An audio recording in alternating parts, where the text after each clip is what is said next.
So about 5 years ago, a colleague and I substantially revised the English curriculum at our college. We saw compelling evidence that integrating reading and writing, that developing challenging curriculum, that supporting and motivating students leads to high academic success.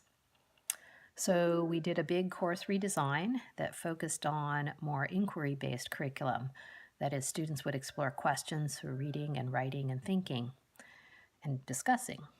Students are asked to reflect on the readings, to respond with their own ideas, to make connections among readings, and to apply what they've learned to their own lives. So for instance, in the beginning of the semester, we might read about Carol Dweck's research on fixed and growth mindsets, and then also read other theories that question how applicable Dweck's ideas are in light of institutional or social barriers like racism or poverty. And then students can think about these things and discuss them and write about them and arrive at their own conclusions that they have to defend in writing with evidence. So the reading and the writing and the thinking strategies in the book have been tested in the classroom. The many units that I have developed over the course of these years to teach my students have become this book. Now students who used to receive multiple paper handouts can no longer accuse me of being a tree murderer. But I must say, what we also found is that students really enjoy this approach. They feel like they are really engaged in college-level reading and writing activities because they are. And in fact, data shows that our students do very well in the transfer level class and in the subsequent transfer level class. So we feel really good about the curriculum. It's been tested, and students tell us that it works and show us that it works for them.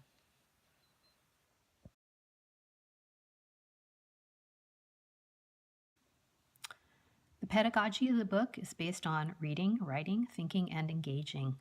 And that last piece is really important. Students need to bring themselves to the work that they're doing. They need to engage. And that's why the first chapter talks about developing a college mindset and understanding the demands that, frankly, are made on students as they join the academic community. Students need to read carefully and think critically when they read. They have to kind of take a deep dive. They can't just do a skim. They can't just read mindlessly. They really have to be sure they are understanding what they read and checking their comprehension. Students need to give themselves enough time to read and to write and to revise and reflect. And that's why other chapters are devoted to the reading process and to the writing process so that students really understand not only how to read and write, but also why it's important and the recursive nature of both of those. And in the very first chapter, too, we talk about critical thinking, how students need to keep an open mind, how they need to question, how they need to use evidence to support their own ideas. And throughout the book, there's a strategies-based approach to whatever they're learning. We can't assume that students are going to master these strategies on their first attempt. So often strategies are introduced, and then students are repeatedly given opportunities to practice those until they internalize them and feel comfortable with those approaches. For example, annotation, that's a strategy that's introduced early on. And students are encouraged to annotate the readings throughout the book. But maybe the first time they are going to be annotating for main ideas, and then main ideas and examples, and then perhaps respond to the author's main ideas with ideas of their own and examples of their own. And then maybe begin to think more critically about the quality of a writer's main ideas and the evidence they use. So begin to maybe critique the evidence, like moving towards arguments. And so they practice and hopefully they begin to master these skills and they see the value to them and the benefit. And they continue to use these not only in their English class, but hopefully too in their other classes that they're taking in college.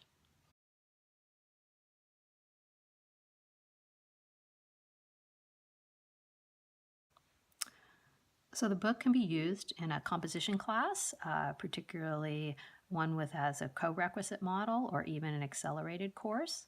And that's because it makes explicit and clear the complex moves that college readers, writers, and thinkers make.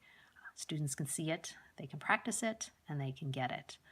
So for instance, the book would walk through students through the process of developing an essay, from showing them various pre-writing strategies, to organizing their ideas and information, drafting, revising, editing, and even proofreading.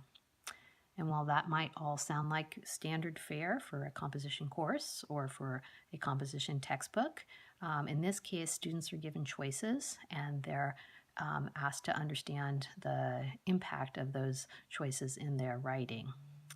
They may also look to the professional authors in the book and see what kind of strategies they use that they might incorporate into their own writing, which helps their writing and also it helps their reading comprehension. The book also includes examples of students' essays, students who wrote in response to the readings that are in the book, so that they can see different approaches that students took, and they can also evaluate how effective they feel those approaches are. Which teaches them to not only evaluate a peer's writing, but also to self-evaluate their own writing. So students are really welcomed into a kind of community of writers where they're asked to think and reflect on what makes for effective writing in various writing situations.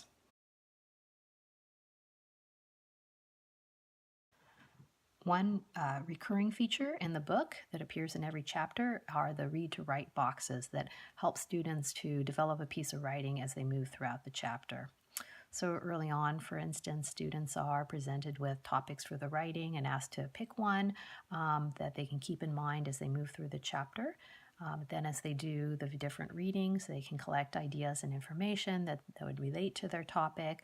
They can look at the kind of writing strategies that the author uses to address the topic. They can begin to organize and plan their ideas, add more to them as they encounter new readings and new ideas, begin to draft their papers, and then ultimately reflect on and revise their writing.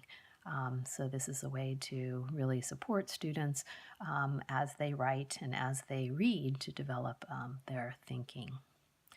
And I think that is the one of the strengths of the book is it's a very supportive, inclusive, welcoming approach to encourage students to embrace college level reading and writing to give them an entree into college.